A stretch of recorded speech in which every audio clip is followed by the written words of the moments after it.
नमस्कार दोस्तों, मैं हूं बालिश। आप देख रहे हैं BKRV। दोस्तों, वक्फ अमेंडमेंट बिल पहले लोकसभा से और उसके बाद राज्यसभा से पास हो गया, लेकिन मुस्लिम लोग बहुत हल्ला मचा रहे हैं। आज जुम्मे की उनकी नमाज थी तो वो सड़कों पे निकल के प्रदर्शन कर रहे हैं।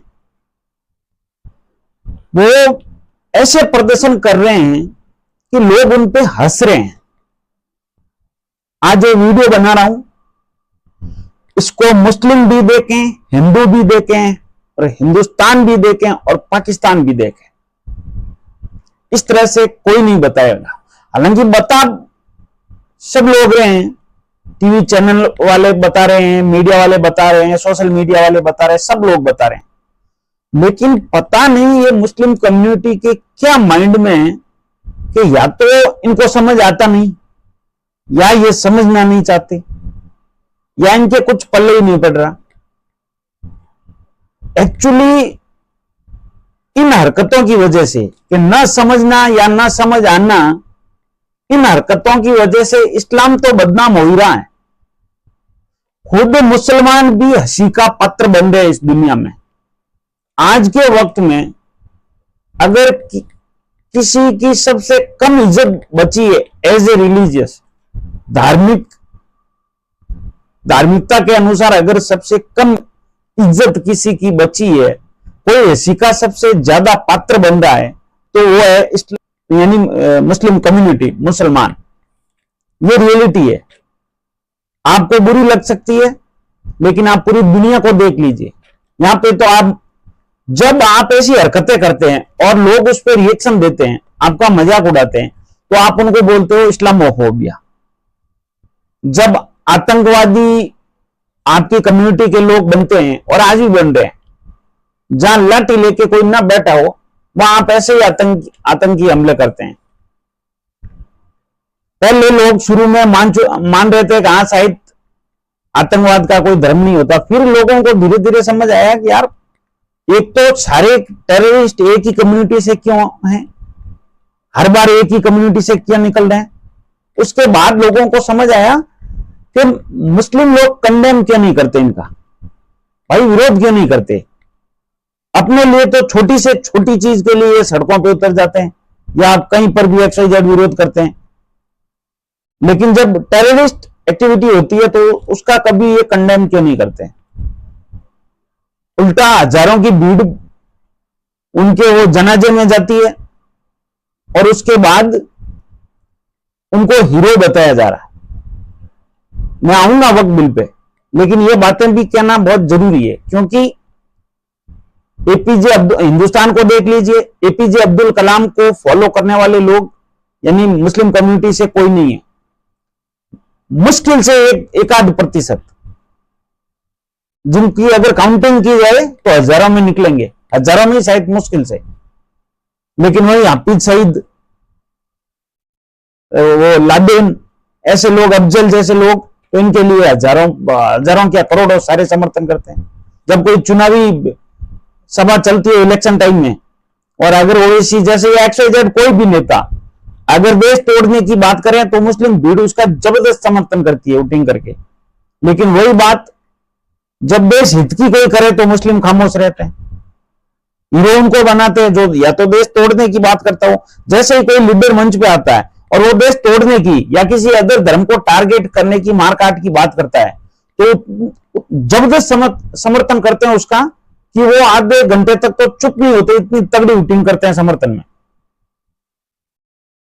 तब आपकी उस पर लोग डाउट करते हैं, आपकी नीयत पे डाउट करते हैं, आपका क्या इंटेंट है, इससे ये साबित होता है।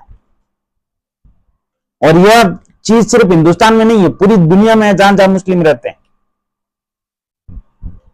नॉन मुस्लिम कंट्री में जहां मुस्लिम रहते हैं वहां हर जगह यही है कि आप उस देश का न समर्थन करते हैं, उस देश को तोड़ने की बातें करते हैं। और वहां शरीयत, इस्लामिक कानून, ये तो अलग चीजें हैं इस्लामिक मुल्क बनाने की। जब आप किसी नॉन मुस्लिम कंट्री को आपको शरण दे रहा है और आप उसे इस्लामिक कंट्री बनाना चाहते हैं, शरीयत। अरे भाई, जहां से तुम निकले वहां शरीयत है ही नहीं, तब लोग आप पे अंगुली उठाते हैं। और आज आपकी ये बातें उस स्तर पर पहुंच गई हैं कि आपको कोई लोग शरण नहीं देना चाहते हैं, और जिन्होंने दी वो निकालना चाहते हैं, और वो भी जूते मार के। ये रियलिटी है। और मुझे लगता है लोग कहते हैं कि ये गलत कर रहे हैं, इनको ऐसे नहीं करना चाहिए। ऐसे करना या नहीं करने की बात नहीं है। इस्लामिक कम्युनिटी ऐसी ही है, ये मारकाट ये चाहते हैं, ये टेरर चाहते हैं, ये पूरी दुनिया को इस्लामिक करना चाहते हैं। जब आप ऐसे काम करोगे, मुझे बताइए, आप 57 मुस्लिम कंट्री है, एक कंट्री का नाम बता दीजिए जिसने मानव कल्याण का काम किया। 57 मुस्लिम लोगों को बता दीजिए जिन्होंने मानव ह्यूमैनिटी के विकास में, डेवलपमेंट में कोई भागीदारी निभाई हो। 2, 4, 5, 10 लोगों ने भी शायद ही किया होगा, लेकिन ह्यूमन को बर्बाद करने में, उसका समूल नाश करने में, आपकी कम्युनिटी का, इस दुनिया में इंसानियत को खत्म करने में या मारकाट में मुस्लिम कम्युनिटी का जो योगदान है वो सर्वाधिक नहीं है, केवल मुस्लिमों का ही है।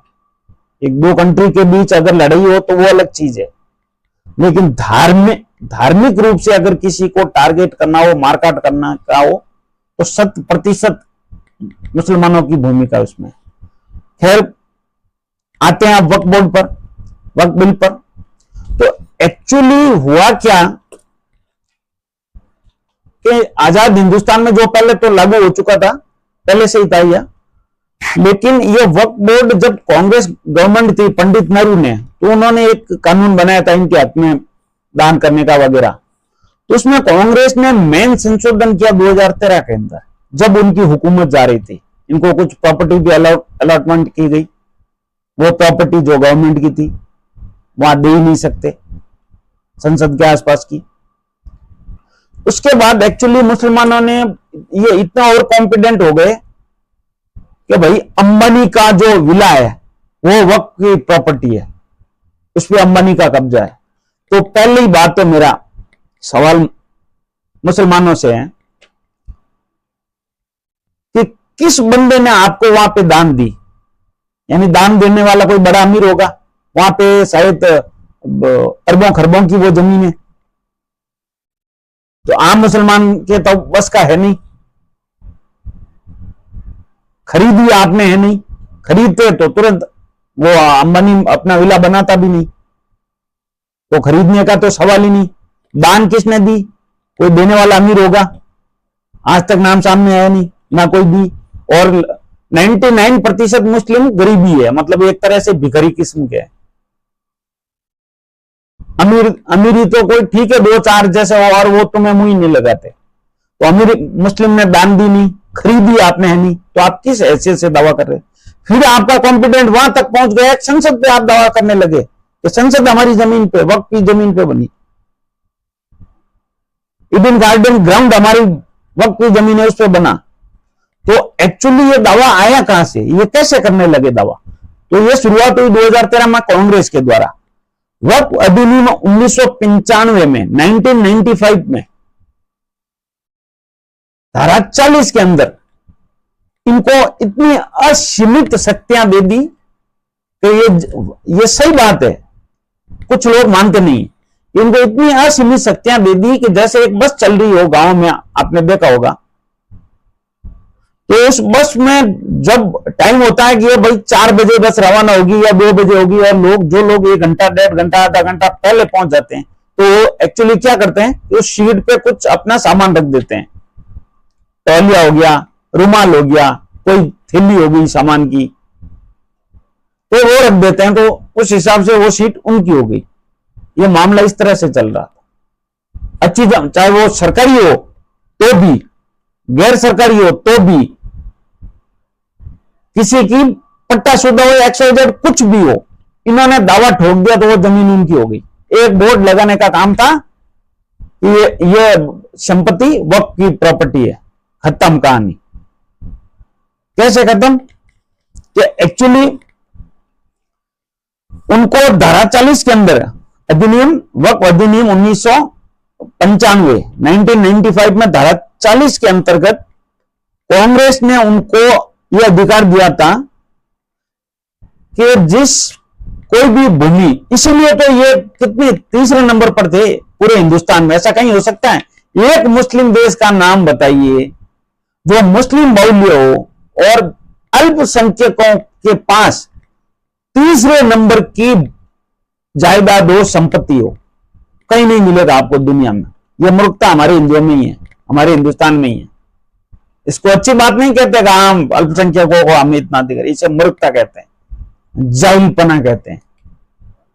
देश के प्रति कोई जिम्मेदारी नहीं आपकी, देश की सिक्योरिटी के प्रति इस बहुसंख्यक समाज की कोई सीरियसनेस नहीं है। नॉन सीरियस हो आप इस कंट्री के प्रति, न केवल इस कंट्री के प्रति, खुद के आने वाले बच्चों के लिए और इस कंट्री के लिए आपसे ज्यादा कोई नॉन सीरियस है ही नहीं। डिफेंस और रेलवे के बाद तीसरे नंबर की सबसे ज्यादा संपत्ति हिंदुस्तान के अंदर वक्फ बोर्ड के पास थी। इतनी जमीन वन विभाग के पास भी नहीं है जितनी वक्फ बोर्ड के पास है। डिफेंस के बाद और रेलवे के बाद नंबर 3। और ऐसी हरकतें की इन लोगों ने कि संसद पे दावा, ईडन गार्डन पे दावा, अंबानी के घर पे दावा और मंदिरों पे दावा। जो मंदिरें इस्लाम के बनने से पहले से मंदिर, जो मंदिर इस्लाम धर्म जब बनाया गया उससे पहले से वो मंदिर है, उस पर दावा ठोक दिया इन लोगों ने। गांव के गांव ये हमारी है, 3 गांव एक साथ तक ये हमारे हैं, ये वक्फ की जमीन है। लोग बहुत चक्के रह गए जब वो बेचने चले जाता तो कोर्ट कहता कि वक्फ बोर्ड से एनओसी लेके आओ। अब लाए कहां से? तो एक्चुअली होता क्या, अब मेन टॉपिक कि इनको कोई भी संपत्ति पे इनका अधिकार करने का इनको हक था। तो एक्चुअली जब जैसे मेरा घर है उस पर वक्फ बोर्ड ने दावा ठोक दिया तो अब क्या होगा कि क्या होता है कि नॉर्मली तो आप कोर्ट में जाते हैं, लेकिन आप कोर्ट में नहीं जा सकते, वक्फ ट्रिब्यूनल में ही आप अपील कर सकते हैं। और वक्फ ट्रिब्यूनल में कौन होता था? जिन्होंने दावा ठोका। यानी मैं किसी की प्रॉपर्टी पे दावा ठोकूं और फिर वही मेरे पास सुनने के लिए आएगा मेरी जमीन है, तो अगर मैं उसके हक में फैसला देता तो फिर दावा ही क्यों ठोकता? तो उसके एवज में मोदी गवर्नमेंट ने क्या किया कि दावेदारों को ये सारा खत्म कर दिया कि आप किसी की जमीन पे दावा नहीं ठोक सकते, प्रॉपर्टी पे। तो दावेदारों को न्यायाधिकरण के अतिरिक्त यानी आप ट्रिब्यूनल में ही अपील कर सकते, उसमें यह था। तो आप ट्रिब्यूनल के अलावा किसी भी कोर्ट में जा सकते हैं, किसी भी कोर्ट में जा सकते हैं, civil court, high court, supreme court, किसी में भी। पहले क्या होता था कि वक्फ ट्रिब्यूनल का ही फैसला अंतिम माना जाता था। तो वो तो क्या करते समझ में आई गई होगी आपको, लेकिन अब ऐसा नहीं है, उसका फैसला अंतिम नहीं होगा। अब जो कोर्ट का फैसला होगा वो अंतिम होगा, सुप्रीम कोर्ट तक बंदा जा सकता है। और पहले किसी की संपत्ति पे दावा ठोक सकते थे, अब किसी की संपत्ति पे दावा नहीं ठोक सकते। अब आपको डॉक्यूमेंट दिखाना होगा। अगर ठोक भी दिया तो बंदा संबंधित, जैसे मेरी जमीन पर वक्फ बोर्ड ने दावा ठोका तो मैं कोर्ट जाऊंगा, कोर्ट फैसला देगी। अगर मेरे पास डॉक्यूमेंट है कोई डाउट नहीं। तो एक्चुअली ये पहले क्या करते थे, हजारों बीघा सरकारी जमीन है, कीमती है, ठोको दावा। और उसका चूरमा कौन करते थे, मतलब कस कौन? आम मुसलमानों को कोई लेना देना नहीं था, वो तब भी भिखारी थे, आज भी भिखारी। एक्चुअली वक्फ बोर्ड को इसलिए अधिकार दिए गए कि जो वंचित शोषित गरीब मुस्लिम है उनकी मदद हो सके, वो कैसे उनका स्तर ऊपर उठे, इसलिए ये इनको अधिकार दिए गए थे। वक्फ बोर्ड इसलिए बना। लेकिन ये सिर्फ जो वक्फ बोर्ड में सदस्य होते थे वो मजे लेते थे, उनके बच्चे विदेश पढ़ते, महंगी महंगी कारों में घूमते, महंगी महंगी शादियां करते, मजे करते, एंजॉय। भिखारी के भिखारी आम मुस्लिम रहे और वही लोग आज सड़कों पे उतर रहे। अबे जैलों, तुम्हें अधिकार मिला है, अब जो भी 10 रुपए अगर वक्त के पास आएगा तो उसका ऑडिट होगा ऑनलाइन। कहां खर्च किया है बताओ, कहां नहीं किया वो बताओ, कितना किया वो बताओ, शेष कितना है वो बताओ। और किस गरीब मुस्लिम को मदद की वो बताओ। पहले ये नहीं होता था। पहले अगर किसी बिल्डिंग से 50,000 किराया आता था तो 2,000 उसमें लिखा जाता था, 48,000 गायब। वो मजे कौन लेते थे? जो मेंबर होते थे, उनके बच्चे विदेश पढ़ते थे, अरबपति। अब ऐसा कोई नहीं कर सकता। फिर पहला संशोधन कि पहले किसी भी जमीन पे दावा ठोक सकते थे, अब ठोक तो सकते हैं लेकिन यानी न के बराबर हो गया। अब डॉक्यूमेंट नहीं होंगे तो कोर्ट से खारिज हो जाएंगे, ठीक है। और पहले ट्रिब्यूनल में अपील कर सकते थे, अदर किसी कोर्ट में नहीं, अब किसी भी कोर्ट में जा सकते हैं। और ट्रिब्यूनल, वक्त ट्रिब्यूनल का ही फैसला पहले अंतिम माना जाता था, अब अंतिम नहीं माना जाएगा, अब कोर्ट का फैसला होगा। फिर वक्त न्यायाधिकरण का निर्णय यह हो गया अंतिम। अब हाईकोर्ट में चुनौती दी जा सकती है, सुप्रीम कोर्ट में वगैरह सब जगह। यदि किसी भूमि पर मस्जिद, पहले क्या होता था, यदि किसी भूमि पर मस्जिद है, कोई मदरसा है, XYZ जो भी होता था, जैसे कोई जमीन है उस पर मस्जिद बनी है, तो वो ऑटोमेटिक वक्त की जमीन मानी, स्व घोषित, यानी ऑटोमेटिकली वो वक्त की संपत्ति मानी जाएगी पहले के कानून, ठीक है। अब ऐसा नहीं होगा।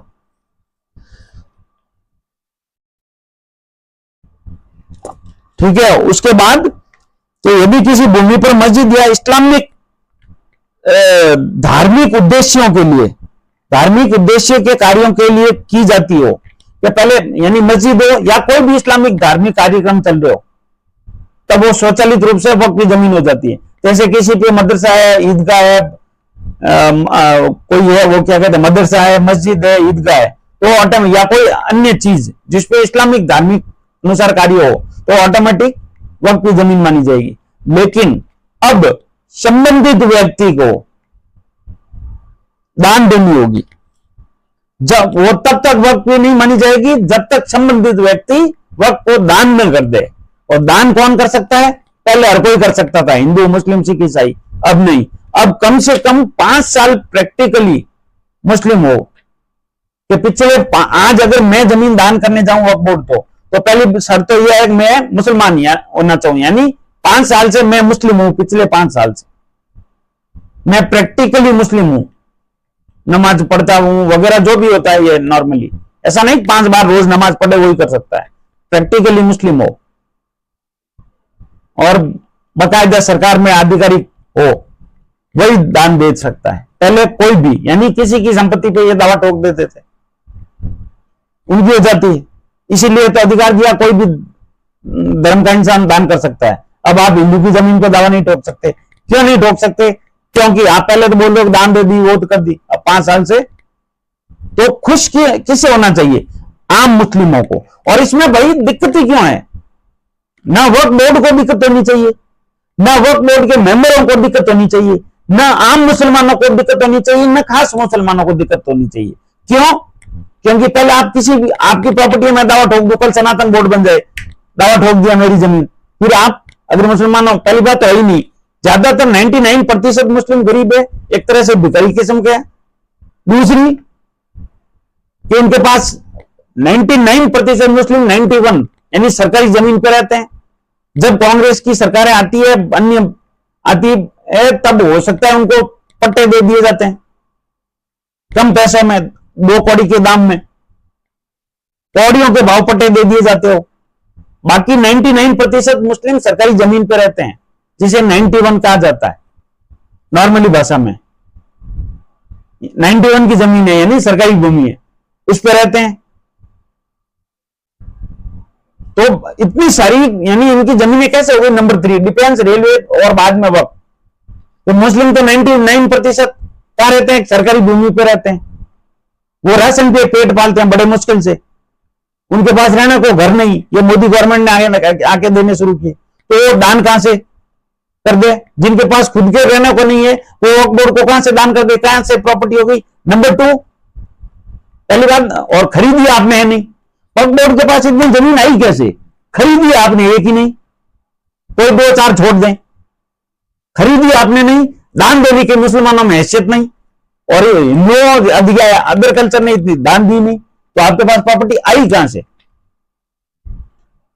तो इनको इतने असीमित अधिकार दिए जा चुके थे कि तो किसी भी जमीन पे, चाहे सरकारी हो, गैर सरकारी हो, गैर सरकारी हो, किसी की पर्सनल, किसी पे भी दावा ठोक देते।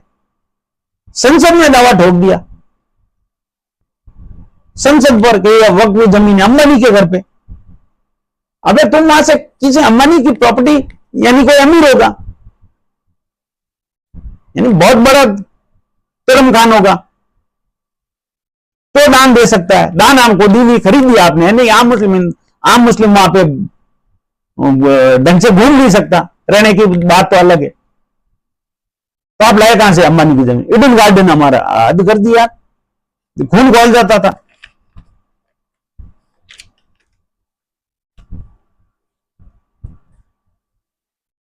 और फिर पहले क्या होता था कि महिला और अन्य धर्म के लोग वो उसमें नहीं कर सकते, रिप्रेजेंट नहीं कर सकते थे वक्फ बोर्ड में, उनके मेंबर नहीं बन सकते थे। लेकिन अब महिलाओं को भी मेंबर बन सकती है, महिलाएं भी, अदर रिलीजन के लोग भी बन सकते हैं। जब आप किसी काफी बार न्यूज में कि फलाने मंदिर के ट्रस्टी वो या वो मेंबर वो उसके, तो आपकी वक्फ बोर्ड में कैसे नहीं बन सकते? आप प्रॉपर्टियां ले सकते थे अदर धर्म की, मेंबर नहीं बन सकते, क्यों भाई? तो एक्चुअली दिक्कत किसी को नहीं होनी चाहिए कि आप किसी की जमीन पे फालतू में झूठा दावा ठोक रहे हैं, तो वो गलत है, तो उसमें सुधार हुआ, अच्छी बात हुई। दूसरा, वक्फ बोर्ड की जो जितने भी पैसे आते थे वगैरह, उसका ऑडिट नहीं होता था, मिसयूज होता था। क्या पता वो पैसा टेरर के लिए, भाई आम एक कबड्डी वाले सुप्रीम कोर्ट में सुने जाती थी, वो पैसे कहां से लाते होंगे? हो सकता है वक्फ बोर्ड देता हो, उनकी मदद करते हो। एक एडवोकेट सुप्रीम कोर्ट का एक एडवोकेट अभिषेक मनु सिंह, कपिल सिब्बल जैसे लोग एक हायर के कितने चार्ज करते हैं? तो लाखों रुपए, 15 लाख, 20 लाख, 25 लाख करते होंगे। अब कबड्डी वाला जो रोज के 150-200 रुपए मुश्किल से अर्न करता है, वो कहां से ऐसे बड़े वकीलों को लेके आ गया? तो ये मिसयूज हो रहा था। अब मिसयूज नहीं होगा, ऑडिट होगा, इस पर भी खुशी होने की बात है। और आप किसी भी प्रॉपर्टी पे दावा ठोकोगे या आपकी होगी, तो आप डॉक्यूमेंट दिखा दो, आपकी है, कोई रोक तो नहीं रहा है। ऐसा थोड़ी है वक्त प्रॉपर्टी है, डॉक्यूमेंट है, फिर भी गवर्नमेंट ले लेगी, ऐसा नहीं होगा भाई। अगर कोई भी प्रॉपर्टी वक्त की है और आपके पास डॉक्यूमेंट है, और ऐसे तो खुद चिल्ला के बोल रहा था कि यूपी में 1,33,000 समथिंग प्रॉपर्टीज वक्त की है और 1,12,000 के पास डॉक्यूमेंट ही नहीं है। कहां गया? अगर आपकी प्रॉपर्टी है तो आपके पास डॉक्यूमेंट क्यों नहीं है? मेरा घर में बना हुआ है, मेरे पास डॉक्यूमेंट नहीं है, तो कैसे संभव हो गया? मैंने कहां से क्या खरीदा? दान दी तो दान देने वाला के तो डॉक्यूमेंट होगा, अगर नहीं था तो आपने ली क्यों? कल मैं किसी की प्रॉपर्टी को होगा फलाना अंबानी, या मुझे लगता है अंबानी का वही हुआ कि किसी राह चलते भिखारी ने बोल दिया कि अंबानी की मैं आपको दान करता हूं, लो, तो ये दवा ठोकने लगे। मेरे जैसा कोई एक्शन से मेरी तरफ से दान, तो इन्होंने दावा ठोक दिया। ऐसे आदत पड़ चुकी थी इन लोगों की।